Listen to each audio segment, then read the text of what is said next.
Now, Sports Talk with Broads. Here's Hunter Brody.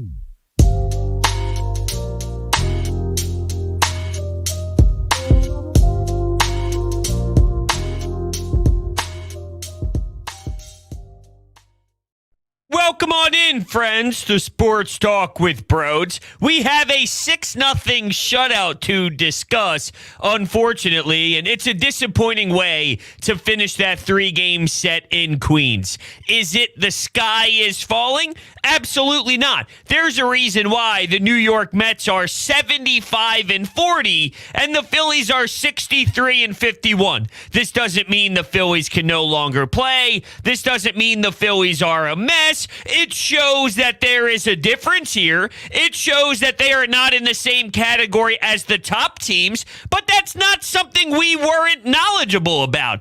They are a wild card type team, and this version of the New York Mets are a division leading team. The Phillies are 11 and a half games back or so for a reason. So now, if you're in that clubhouse, you see what it takes to get to that jump. There is a difference between you and the Mets, and there's positives to take away from this, okay?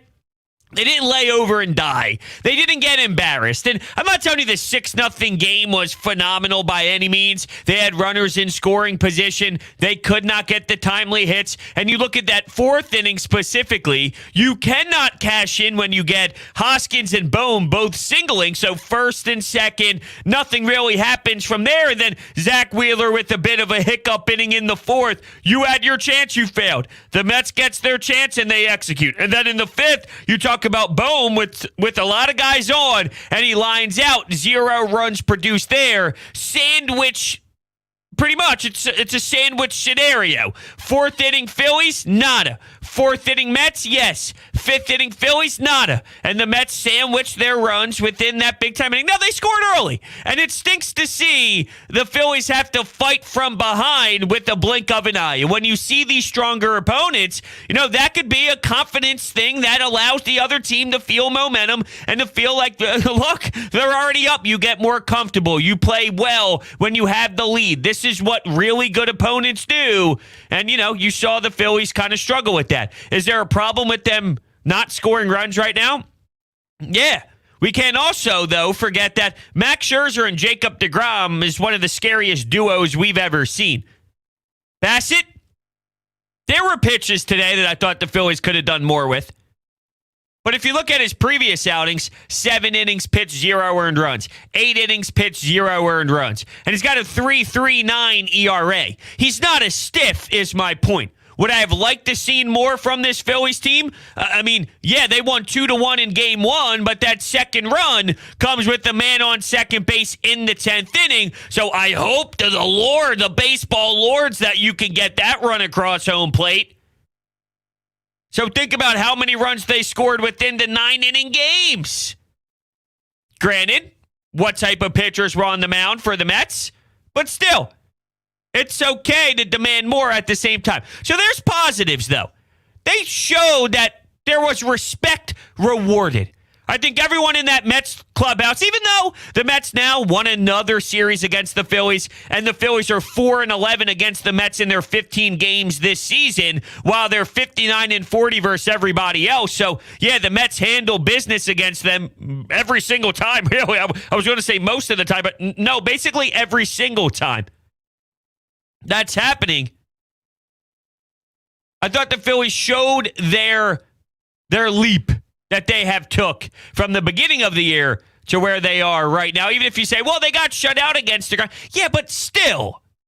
If you take away the eye test from this series, the Phillies are way closer than they were throughout their failures. Now, they did lose Corey Knebel.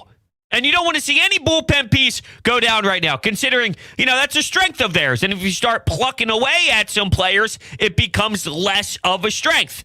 Now, there is something to be said about feeling good about how many guys could maybe step up in the loss of the arm of Corey Knebel, and he's going to get an MRI, so we will get more information in the next upcoming days here.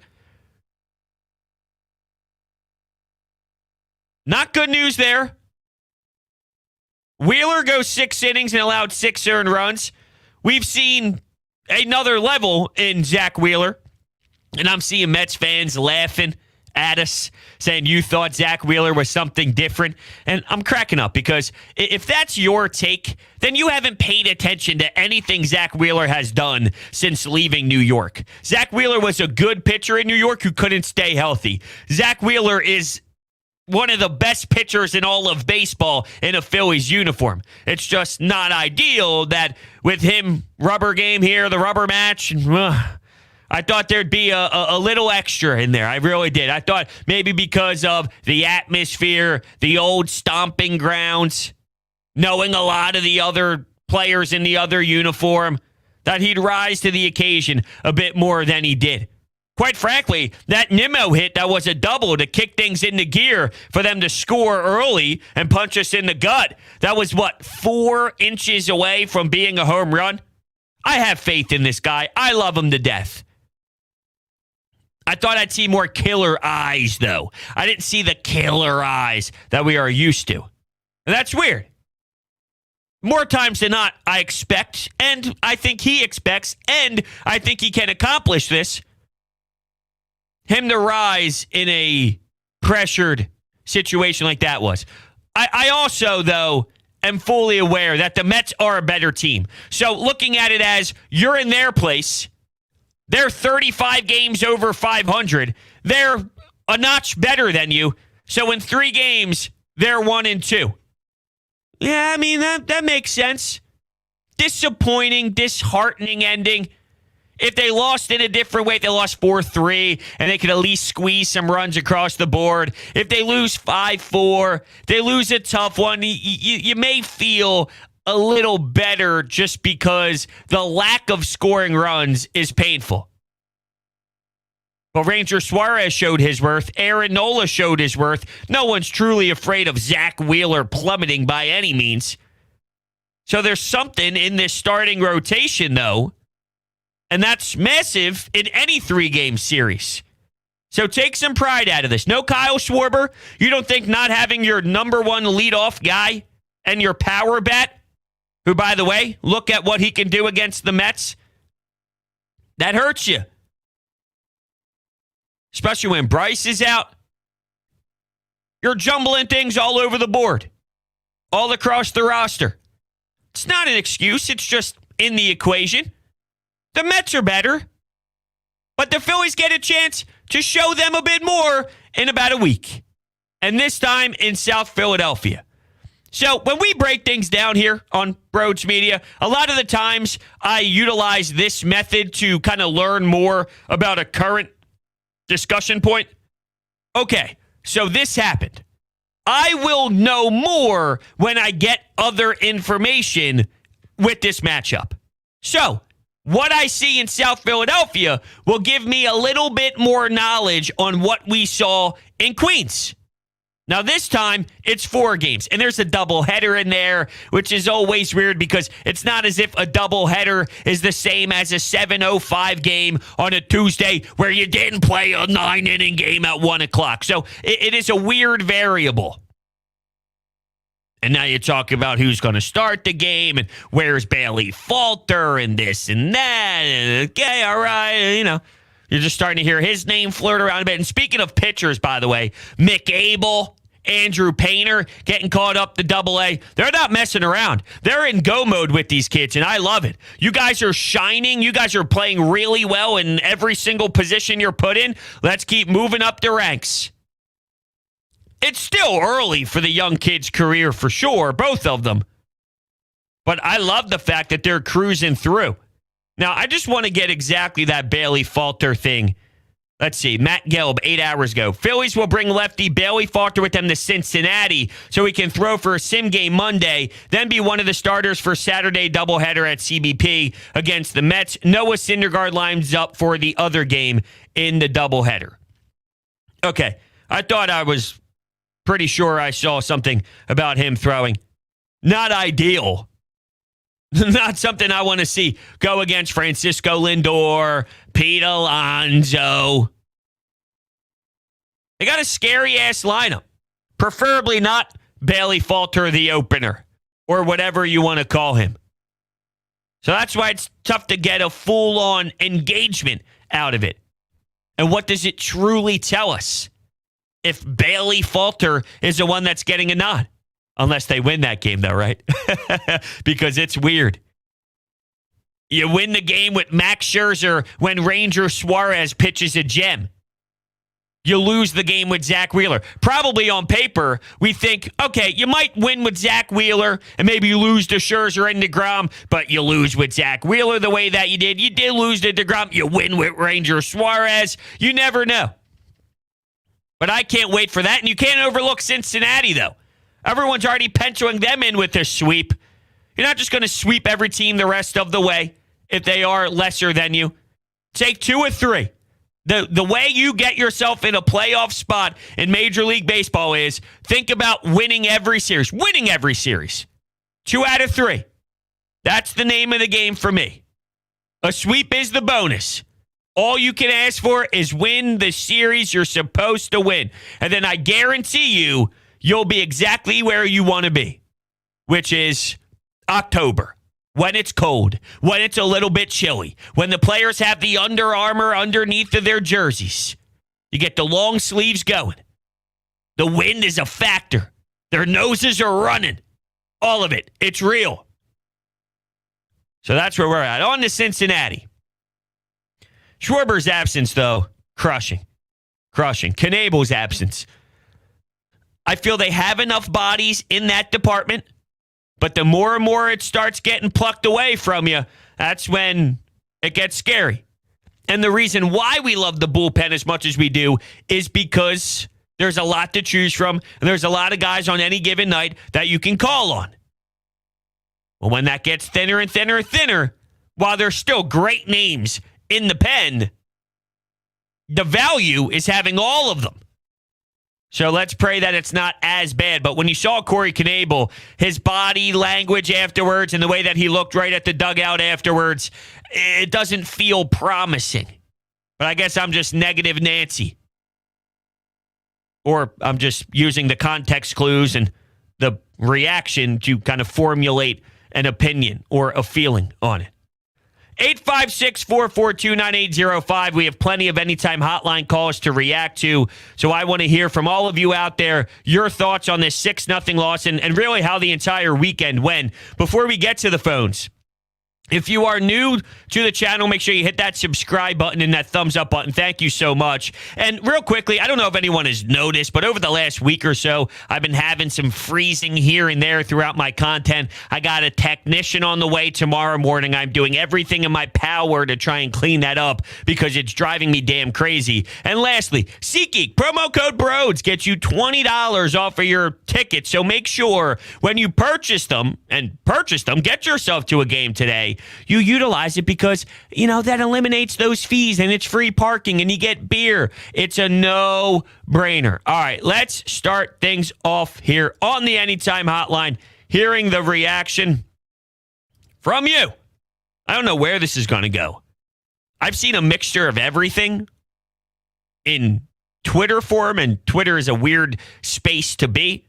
So I've seen everything from don't worry about it to this is a nightmare. See, they're super far away. And then you get your middle level-headed people. Although I would even make the argument that if you say it's not the biggest deal in the world and that's the complete opposite side of the sky is falling crew, that's more reasonable than not. Because if we just take 3 games, and the problem is, if you look at all the Mets series, you're going to say, well, it's not just this series, bro. It's every series against the Mets. Yeah, but I'm not looking at May, June Phillies and think that correlates to anything about August Phillies. In what world is any part of the team now the same as what team? Or what part of the team? Starting pitching at one point carried the squad. Maybe you can look at their starting pitching and say that they've, have had a pretty damn good season to this point. So they went through a tough offensive stretch in this series. They look bad against the Chicago Cubs, too. Are those 3 games exactly who they are? Absolutely not. All right, phones, I promise. Here we go. Anytime Hotline. Hey, bro. It's a tough one today. I guess basically 2 out of 3 losses is better than getting swept, but definitely disappointed with the offense today.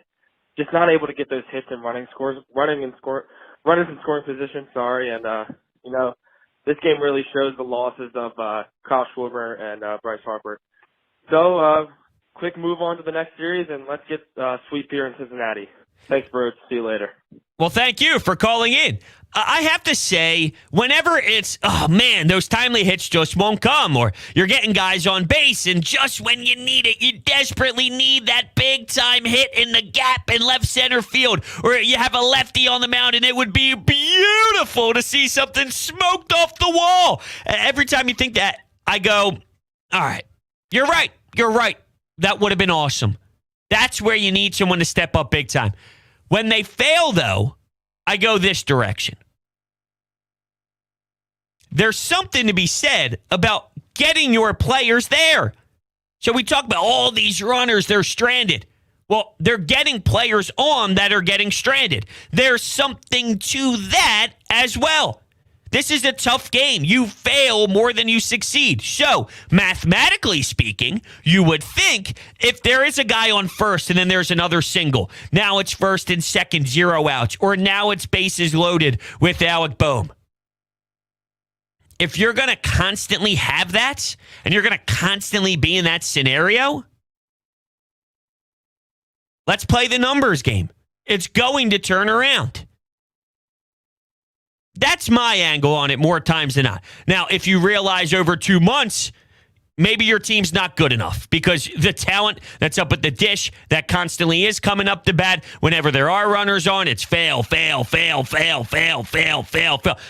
that type of team isn't going to be 63-51. That type of team isn't going to be in the second wild card spot. That would be more of not necessarily the Baltimore Orioles of the world. I guess I can't say that. Shame on me.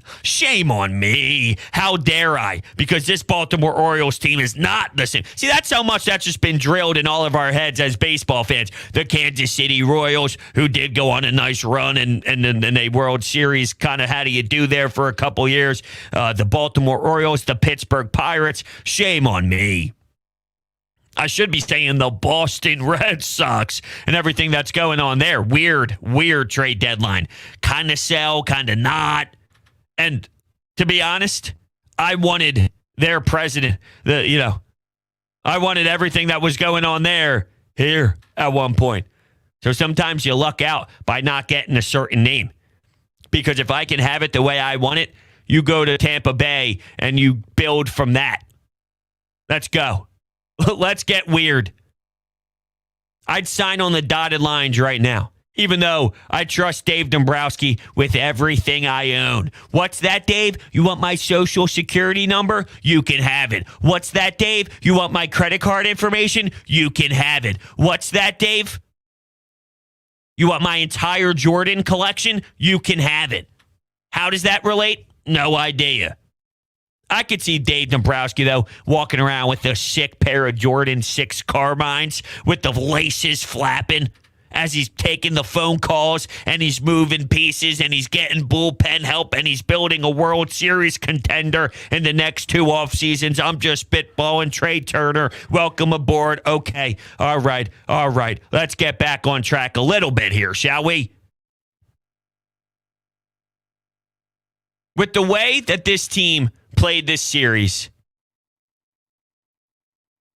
I'm not going to say it's a eye-opening experience or it's a wake-up call, but it's sort of a recognizing type of series. Where I go, okay, I mean, look, they're 35 games over 500.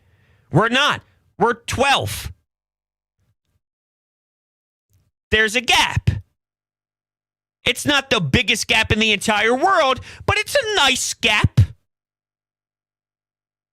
Division leader, wildcard team. How can we get there? What's it going to take? Who's going to dig deep? And maybe the answer is, unfortunately, it won't happen this season. But I look not long term and not just short term. I try and cover all the areas. So what does this mean for a Bryce Harper? What does this mean for a Castellanos? What does this mean for a JT? Because everybody has different sort of career paths and where they're at and timing of it. So there's a core veteran group. There's a guy like Kyle Schwarber who doesn't necessarily need that. Who do I always go back to, though? Bryson Stott and Alec Boehm, who I believe, if this team does do the ultimate goal eventually during this window, they're key components. So they might need to see this, especially in an atmosphere that's tough and wild like it is in Citi Field. So sure, JT and Bryce and Schwarber, guys who, no, they might not. David Robertson is a guy that's been around for a while, has paid his dues, who's seen a lot. That kind of guy, probably not. There's also players like Reese, who's going to hit another 30 bombs this year, who, I don't have an issue with him at all, but we need to see him in big-time moments. And this franchise, as a team, has struggled to do so. And I want him to, be a part of something that finally gets to appreciate it and be in it. And I bring that up because I see in our chat room right now a lot of Reese slander. Before we kind of started, I saw some Reese comments about how it's time for him to go and how it's time for him to just be a part of a different team and get moved on from and all that. Reese Hoskins is going to hit you, albeit I'd say more quietly than I would want it to be, is on track for another 30. He's got 24 home runs, hitting .250. I'll rip Nick Castellanos for his batting average not being as appealing, but how many home runs does Nick Castellanos has? Is he at 9? I have no idea. It's going to be bad. It's going to be ugly. There's a big difference between 24 and he's at 10 now. He's got 10. So he's hitting .256 and 10 home runs. If he had 14 more, well, it's not even in the same type of conversation. Reese is getting hated on a little too strongly. I'll be the first to admit his impacts haven't screamed anything wild. He's hit 24 home runs. That's nothing to laugh at and to not understand. All right, we'll take another call. Here we go. I came into the Mets series saying that if they took one out of the 3 games, I would be happy with that. And ultimately they did. But you are kind of left a little disappointed. If they had gotten a timely hit in the 9th inning in Game 2, they may have won that game. And today's effort from top to bottom was just disappointing. Wheeler didn't pitch well. I know he had some unfortunate luck with bleeps and, dunkers everywhere, but he still didn't get the job done as the ace of the staff. And the hitting was absolute garbage today. You didn't face Scherzer. You didn't face DeGrom. Chris Bassett is good, but the fact you couldn't push one run across in 9 innings and not one run across in 18 innings, just not good enough. But as you said, Hunter, on to Cincinnati. It's not good enough. It's not. But this is where I hate this. I hate this so much. You're making excuses. You're not making excuses. You're logically breaking down a team that is missing serious pieces. I think your offense looked the way that it did at times during certain stretches because you lose Bryce Harper, who is solidified number 3. You don't have your leadoff guy. Think about how many teams are going to struggle when you don't have your leadoff guy and you throw in a Bryson Stott. And I was very proud of what he did against Max Scherzer. But there's a big difference between sustainable success and then pushing a button on one given night that gave a team a little bit of a rise and something to, kind of hold their hat on for a short limited. It's a role player. It's a buzz. And, Bryson Stott, I expect to be more than just a role player. And he's more than just a role player, but it's that type of thing where it's like, whoa, what the hell? Rob Thompson threw Stott in there? Let's have it, fellas. Let's give it a ride. Something along those lines. But you can't breathe every single night with it, and then until you get a Kyle Schwarber back in your lineup. Another thing that really irks me is somehow, some way, apparently the Phillies can't beat any good teams because what have you done for me lately is in effect. And what teams have they played in this previous run of series? Whether it's Pittsburgh or Nationals, teams that are bad. They held their own against the Dodgers. They held their own against the Central, whether it's the St. Louis Cardinals or the Milwaukee Brewers. It's stupid. It's irrational. It's not okay to make all these claims that the Phillies can't do X, Y, and Z because of their recent opponents. You're brainwashed in the now.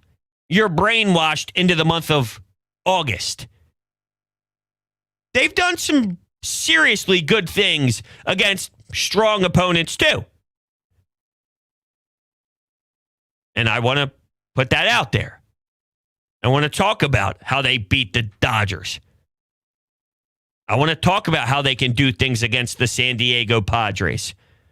I want to talk about how they've done things against the National League Central. We can't throw everything into the trash. And while I admitted that their losses early on don't necessarily reflect who they are, I don't think they're better than the Dodgers because they won a series out in L.A. in the fashion that they did. So I'm not going overboard either. It's just trying to play that middle ground without losing sight of reality. That's all. That's where we're at. All right, here we go. We're taking another call. Hey, brothers, man. This loss by the Phillies is so deflating. Like, how do you have runners on second and third with no outs and you can't even score a run? Like, come on, man. Schwarber, we need Schwarber back. Having Martin and Bierling hit 8 and 9 back-to-back, it's just not working out. They're not great hitters. Bierling's been especially bad lately. We got to figure it out in Cincinnati and at least split the 4-game series versus the Mets. It just took all the momentum that they had going. They just got to pick it up. Did it take all of the momentum? Did it hurt your soul that badly? Deflating. Was it full on deflating? It stung. It wasn't fun. It stunk. Deflating. I guess if you're looking at a balloon and the balloon loses a little bit of air, technically it's still deflated. Or it could lose all of the air and it's still technically deflating. How much air did you lose in this Phillies hype if it is being used in a similar way as the balloon comparison? Let's use a percentage. If the balloon is filled 100%, I'm going down 15%. So I'm still sitting at 85%. Because this shouldn't be shocking. We shouldn't be blown away and losing so many great thoughts about what this team was because of what happened in Queens. Because level-headed would say the Mets are better. And look who they have pitching. 1 and 2 probably makes sense. I'm not thrilled. I would have loved to take 2, especially after you win game 1 and you have Nola and you have Wheeler. So not that DeGrom and Wheeler are on the same page, but I'm just saying. And Nola goes deep into the action and only allows the 1 earned run. And that's when there was some throwing happening. Guys are getting to third base. So it was all sorts of wacky. So, yeah, it did kind of pan out in a way. From a pitcher versus pitcher standpoint that you could totally be satisfied with. On to Cincinnati. Can't overlook them. Take care of business. I don't know if I'm losing steam, though. If they lose a series in Cincinnati, yeah, that would be a smack in the face. No doubt about it. A spit in the mouth. We wouldn't have fun times here afterwards. That's for damn sure. But all you can do is control what's in front of you. A better team beat you. Okay, hat tip, who's next? A team that isn't better than you. Win, get back on track. Then we have smiles again. Thank you guys all so much for hanging out and listening to this episode of Sports Talk with Broads. hopefully we get this whole internet thing figured out. It probably bothers me way more than it bothers everybody else, but sometimes it skips and the video freezes for a couple seconds, even though the audio's fine, and it bothers me so much. Thank you all. I love you. I'll catch you on the next one.